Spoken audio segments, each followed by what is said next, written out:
મારો વાલો વિસાર્યા નવ વિસરે. વિસરે. આ મન જો કદાચ પરમાત્મા લાગી જાય, પરમાત્મા શબ્દથી વેધાય. આ મન શેનાથી વેધાય? શબ્દથી. અને શબ્દ મળે, શબ્દ સદગુરુ વિના, શબ્દ વિના સુરતા ઓધળી. કહા કહા કો જાય, દ્વાર ન પાવે શબ્દ કા, અને ફીર ફીર ધક્કા ખાય. ખાય. સદગુરુ સુરતા જે આપણી કુંવારી છે એ ભટકે છે, એને ભગવાન હાસો ધણી મળ્યો નથી. અને હાસો ધણી મળે એટલે એના પછી ભટકવા પણ ના રે. હટી જાય. નેની બેબલી હોય તો રમકડી રમતી હોય, ઢેગલી રમતી હોય, અને મોટી થાય લગ્ન કરે તો પછી ઢેગલા લઈને ફરે, ના. કારણ કે હાસો ધણી મળ્યો. હમણે વાત આપણે દશામાની થઈ હતી. જો કદાચ આપણે દશામાની મૂર્તિ ઘેર લાવી, હવે એ મૂર્તિને આપણે હાસુકલ દશામાં માન્યા હોય તો થોડાક દાડા છે દશામાં કાઢા. આપણું નાનું છોકરું હોય, કાળું હોય, કુબડું હોય, તો એ દશામાં છે. કદાચ બોબડું હોય, કદાચ ખોડ ખોપણ વાળું હોય તો આપણે છોકરું નોશામાં છે, કારણ કે એને હાસું મોન્યું છે, એને હાસું મોન્યું છે. પણ પેલાને આપણે જૂઠું મોન્યું જ છે, લાયું ને તે દાડે જ. કે હમણાં મને 10 દાડા શા, 10 દાડે પથરાઈ આવો.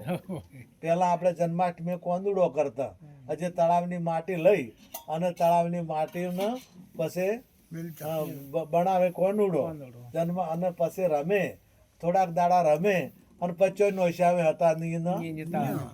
જો એને કોંદડો હાસો મોન્યો હોય તો નોશાવે એ તારે ગાત બયું એ ટાઈમે સમજવા જેવી વાત છે. પોમરીના શેડે હોવન ખાર રે, બે લોકોના જીમા પોમરીનો શેડો, પોમરીનો પીળો શેડો, પોમરી હોજી રે. આ બેનો જે જૂના છે ને ખબર હશે, ગાતા ના. પોમરીનો પીળો સમજાય છે? આ શું કહે છે? આ પોમરીનો શેડો ચિયો, અને આ પોમરી ચી. પોમરીનો પીળો શેડો મેલો કોનાજી મારી પોમરીનો. કૃષ્ણ ભગવાનને ગોપીઓ વિનંતી કરે છે, ગોપીઓ પરમાત્મા શ્રી કૃષ્ણને વિનંતી કરે છે કે ભગવાન, એ પરમ કૃપાળુ પરમાત્મા, આ પોમરી એટલે આ શરીર, પોમરી એટલે આ શરીર, અને ઓનો શેડો એટલે ગઢપણ, અને એ ગઢપણ છે પીળો શેડો છે. આપણે ગઢનું થાય એટલે શું કહેવાય? તો પીળું પોન થઈ કહેશે ને આપણે કે પીળું પોન છે આ, હવે તો પીળું. એટલે પોમરીનો પીળો શેડો એ ગઢપણ છે, એ શેડો છે. અને એને કીધું છે એટલે ગોપીઓ ભગવાનને વિનંતી કરે છે કે આ શેડો ના આવે તો સારું. સારું, આ શેડો ના આવે તો. આ ગાવાનો મતલબ, અને આ વિવામાં હમણાં મેં ઊણ વાપર્યું હતું. મેં તો ઉગતો હુરજ પૂજો બેડલીએ રંગ લાગ્યો, મેં તો માગ્યા એવા મળ્યા બેડલીએ રંગ લાગ્યો. મેં તો માગે માને બાપ, બેડલીએ રંગ લાગ્યો. રંગ લાગ્યો. કે મેં તો ઉગતો હુરજ પૂજ્યો. ઉગતો હુરજ એટલે શું? ઉગતો હુરજ એટલે પેલો શું હુરજ દે તમે ઉગતો પૂજો ને તો તમારા વિટામિન ડી ની ઉણપ ના રહે. હવારમાં તમે નહીં ધોઈ અને તડકો હવારનો લ્યો ને તો જે ડી ની ઉણપ, જે ડી ની ગોળીઓ લેવી પડે ને કદી લેવી પડે ના. એ ઉણપ તમને હવારનો તડકો લેવાથી ઘણા બધા રોગો ઓછા હોય. અને બીજો એનો અર્થ થાય, આપણે ભજન ગસ, મારે સોના સરીકો સૂરજ ઉગીયો. એ છે ને શું આખી પહેલી લીટી શું છે એની? હું તો થાળ ભરું રે છે મોતી, મારા વાલાને વધારે જવું, મારા ગુરુને વધારે જવું, મારે સોના સરીકો સૂરજ ઉગીયો. ઘટમાં વાજા અનહદનો બદલાવ્યો, મોય રામે રામે મરણુકાર, ઘટમાં રામે રામે મરણુકાર, મારો સોનાનો સરીકો સૂરજ ઉગીયો. ઉગતો સૂરજ એટલે જ્ઞાન, ઉગતો સૂરજ એટલે જ્ઞાન, અને એને સૂરજ કીધો. અને એને સોના સરીખો સૂરજ ઉગ્યો અને સૂરજ ઉગે ને સૂર્ય ઉગે ને એટલે પછી બધે અજવાળું થઈ જાય, પછી જે નતું દેખાતું એ પણ દેખાવા મોડે. સૂરજ ઉગે એટલે બધું જેમ સેમ દેખાય ને. રાતના બે વહુવારી જતા હતા અને વસમાં હાપ ભાલ્યો એટલે હું એને ચાલુ કર્યું. એ બેઠા બેઠા એ ગોગ મહારાજ એ કે થાળી મોની ગોગની, પછી જે હતા બધા યાદ કર્યા પણ હાપ કહે ને. આ ઘણું બધું કોઈને રમાપીરને મોન્યા, કોઈને ગોગને યાદ કર્યા, એ બે ને બધા જેટલા જેવું હતું બધા યાદ કર્યા પણ હાફ ખસ્યો હવે પાછળ કોક સમજુ તમારા જેવો બત્તી લઈને આવતો હતો અને બત્તી લઈને આ કે શું છે એટલે હાફ પડ્યો છે, ખાતો નથી. અમે તો ઘણું બધું કર્યું પણ ખાતો નથી. બત્તી મારી જોયું તો દોરડું. હવે દોરડાનો હાફ થઈ ગયો હતો પણ ચાર દોરડાનો હાફ બટ્યો, ચારે અજવાળું છું. એટલે એમ આ જગત માં જ્યારે જ્ઞાનનો સૂરજ ઉગે એટલે જે પરમાત્મા છે એ પરમાત્મા નક્કી થાય. પરમાત્મા આ ઓખે દેખાય, આ ઓખે ભગવાન દેખાય, આત્માની ઓળખાણ થાય. એટલે ભજનમાં ગાયું, ઓયલ બેલા તમે ગુરુ ગમવાસી, હાથ આયા વિનાશી રે તમે ગુરુ ગમવાસી. આટલા ભવ તો અજાણમાં કાઢ્યા, સોધ્યા મથુરા ને કાશી રે તમે ગુરુ ગમવાસી. વેદ પુરાણના પંથ છે લોભા, થાકી તપાસી રે તમે ગુરુ ગમવાસી. જપ તપ કરત જોવામાં ના આયા, ના પામી પદ નિરાશી રે તમે ગુરુ ગમવાસી. વિવેક વિરાજીને શરણે રે આવી, સેવા સ્વીકારી છે ખાસી રે તમે ગુરુ ગમવાસી. સમજણ આવત સતમત ભાષો, સદા સો વચન વિલાસી રે તમે ગુરુ ગમવાસી. ઓયલ બેલા તમે ગુરુ ગમવાસી, હાથ આયા વિનાશી રે તમે ગુરુ ગમવાસી. અરજી કહે સત વચન સાચું, નથુરામની શીખ સાચી રે તમે ગુરુ ગમવાસી. ઓલ બેલા તમે ગુરુ ગમવાસી. ગુરુની ગમ ના આવે ત્યાર સુધી પરમાત્માની ખબર પડતી નથી. એટલે કીધું ગુરુ ગમના વાસી, હાથ આયા અવિનાશી. આમ તો કીધું કે પરમાત્માને હાથે પકડ્યા અને બાથમાં બધા પકડી લીધા છે બાથમાં. હવે આ પરમાત્મા તમારી પાસે છે, વ્યાપક છે. સતો મથુરા ગોતવા જા, કાશી ગોતવા જા, દ્વારકા ગોતવા જા, પણ કોઈ મેળ પડ્યો, કોઈને મેળ પડ્યો નથી. ફરીને થાચા પણ આ ભગવાન મળતો નથી. તમે તપ કરો તો તપથી પણ ભગવાન મળતો નથી, વ્રત કરો તો વ્રતથી પણ એના ફળ મળે. તમે જે કરો એનું ફળ. તમે દ્વારકા જો તો દ્વારકાપુરી જોવા મળે, તમને નવો પુલ બનાવે છે જોવા મળે, મૂર્તિ જોવા મળે, પણ ભગવાન જોવા મળે નહીં. કદાચ ઘેર આપણે આપણા બેન હોય અને ઘેર એના ધણીનો ફોટો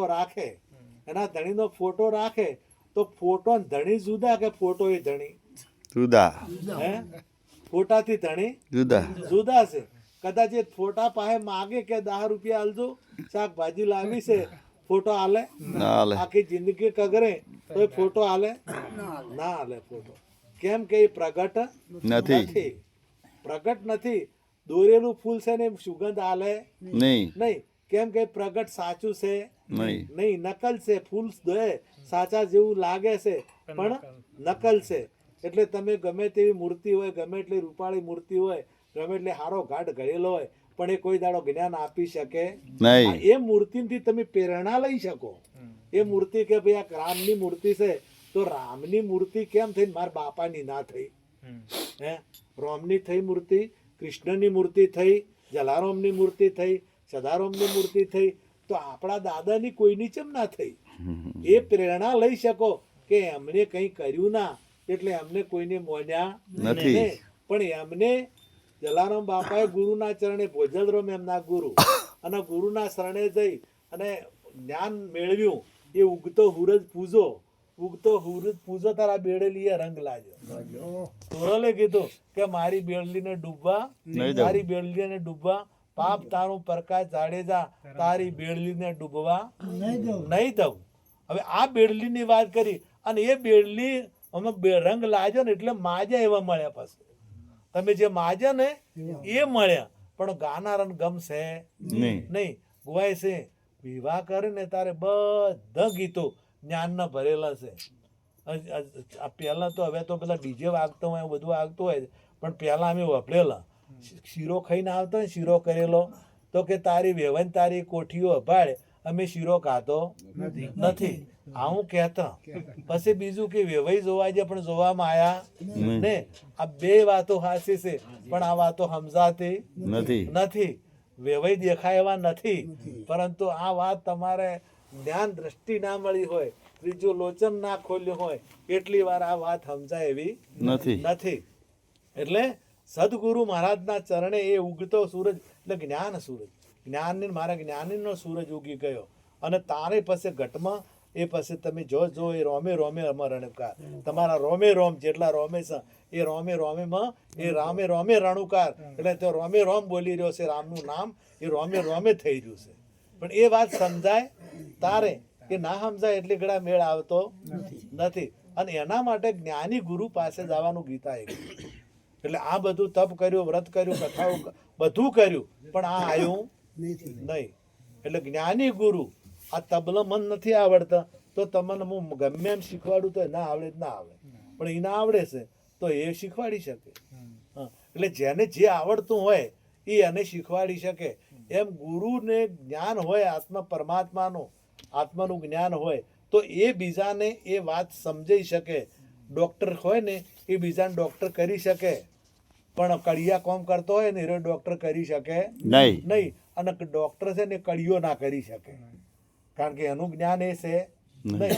એમ જેની પાસે કર્મકોંડ કરતો હોય, જપ કરતો હોય તો જપ જ શીખવાડી કે પરમાત્માના દર્શન કરી શકે નહીં. કર્મકોંડ કરતો હોય, કર્મકોંડ કરતો તો કર્મકોંડ શીખવાડે, એ પરમાત્માના દર્શન કરી શકે નહીં. એટલે પરમાત્માના દર્શન કરવા હોય તો જ્ઞાની ગુરુનું શરણું સ્વીકારવું પડશે.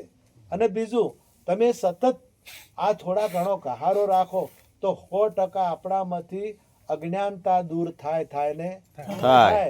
અને સતત અભળો, આપણે પહેલા કુએ પાણી તોડતા, કુએ જે પાણી તોડતા ને તો પથરા મેલેલા હતા, તો પથરે દોરડું તો પેલું નરમ હોય કે તો દોરડે પેલો ઘા પડી જતો, પથરે દોરડાથી ઘા પડી જતો, દોરડાથી પથરો કહાઈ જતો. તો પથરો કહાઈ જાય તો પછી માણસ નામ ચમ ના આવે. પણ એને ભલે કોઈ ના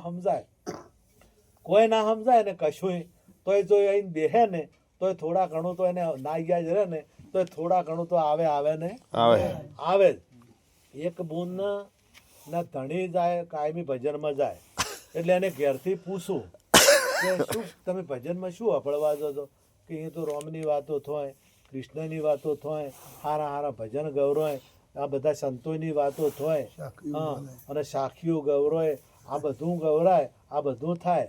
એટલે કે તમે સાખી યાદ છે કે ના? એ તો યાદ નહીં મને. કે તારે કે ભજન યાદ છે કે ના? એ કે મને તો યાદ નથી. તો કે રોમે શું કર્યું એ તમને કોઈ યાદ છે કે ના? એ કોઈ યાદ નથી. તો કે કૃષ્ણએ શું કર્યું કોઈ યાદ છે કે ના? એ કોઈ યાદ નથી. તો શું કામ જો છો? આ કોઈ યાદ નથી તો શું કામ જો છો? તમારે ગુરુ પાસે આવવું છે. એટલે ના ગુરુ પાસે બીજા દાડે બઈજી, એટલે ગુરુને કીધું કે આ તમારા ચેલાને કોઈ યાદ રહેતું નથી, અને દાઢી હોય આવે છે, આ તો શું કામ રોજ કશું યાદ રહેતું નથી.